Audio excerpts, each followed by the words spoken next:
I'm Vic Bearcroft, and the other day I was at the Wildlife Heritage Foundation, which is a big cat sanctuary near Ashford in Kent. Amongst the species of big cats there are of course several tigers, and tigers are always a very popular subject to paint.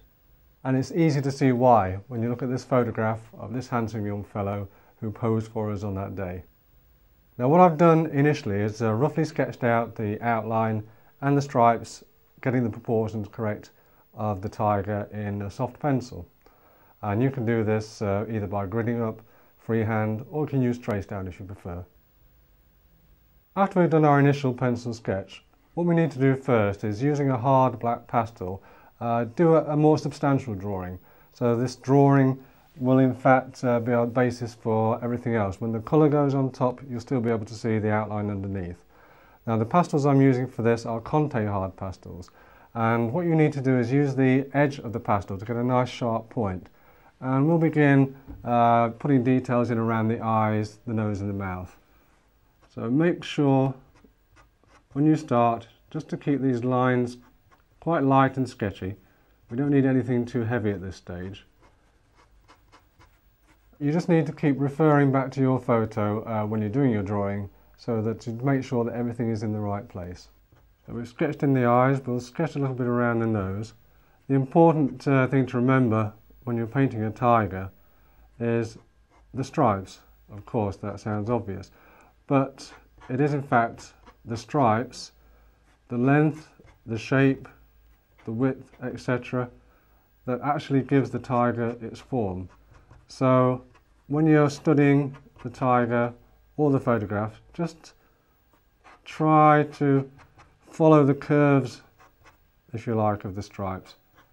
The stripes will, although they're individual for each tiger, pretty much uniformly will give the shape of the face, the shape of the legs and so on. And this is a big help when you're painting an animal like this. A lot of people will think it's quite difficult painting tigers because of all the stripes. But if you think of it as an aid, then you'll benefit from it. Look at the way the stripes come to a point in the centre of the forehead. The centre of the forehead is almost like a parting in the fur. So all the stripes, the centre of the forehead is like a parting in the fur.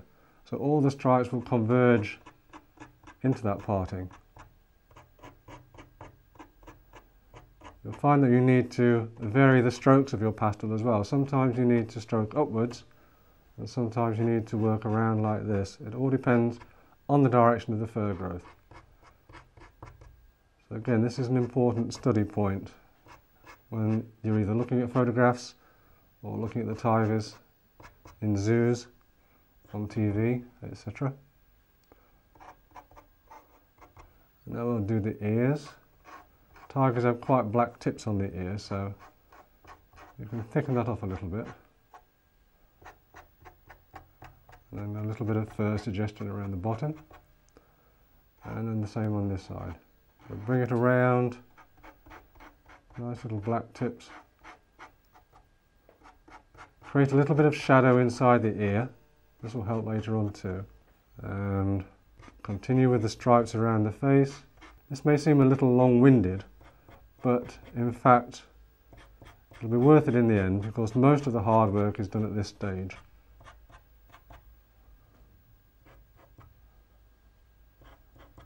And around the muzzle for those whisker lines. If you curve these in just right, then you'll get the shape of the muzzle as well, that nice curved muzzle shape. And the nose, which is like a little heart shape, so imagine you're drawing a little heart, the bow on the top, and there's your tiger nose.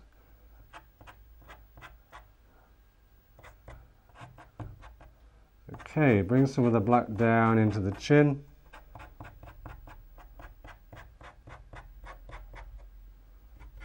And finish the stripe off on that side, quite a thick stripe there. You don't have to be exact, of course, you can improvise a little bit if you can't see all the stripes clearly. And then we'll just loosely, softly create the outline of the the ruff, nothing too hard on there. And then look how these stripes come into the chest in this curve, and it's following this curve that actually gives you the shape of the shoulders and the top of the legs coming into the chest.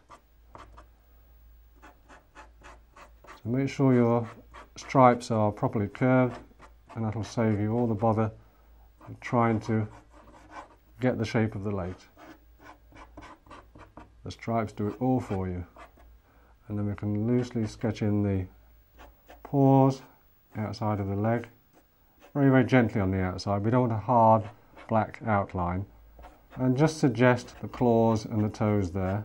Now we'll continue around the back. What we'll do first, of course, is just sketch in these stripes, and then you'll see how the shape of the tiger will develop quite easily, just following this pattern. Notice as well that I'm sketching the lines to recreate the fur, so no hard lines. So keep it nice and sketchy. Keep an eye on your photograph at all times. It doesn't matter if you go slightly wrong, no one's going to notice. And then we'll finish the leg on the front. Already you can see the shape of the back, the belly, the legs appearing just by putting the stripes in. Again, little suggestions of toes and claws, paw pads. A soft outline again for the legs and the back. Just very gently stroke that down there. And the back paw on this side, again, a couple of claws, little round toes, and we can finish off with the tail.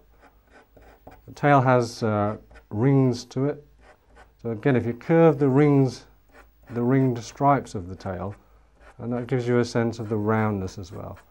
And finally, a little black soft tip and a gentle outline to finish it off.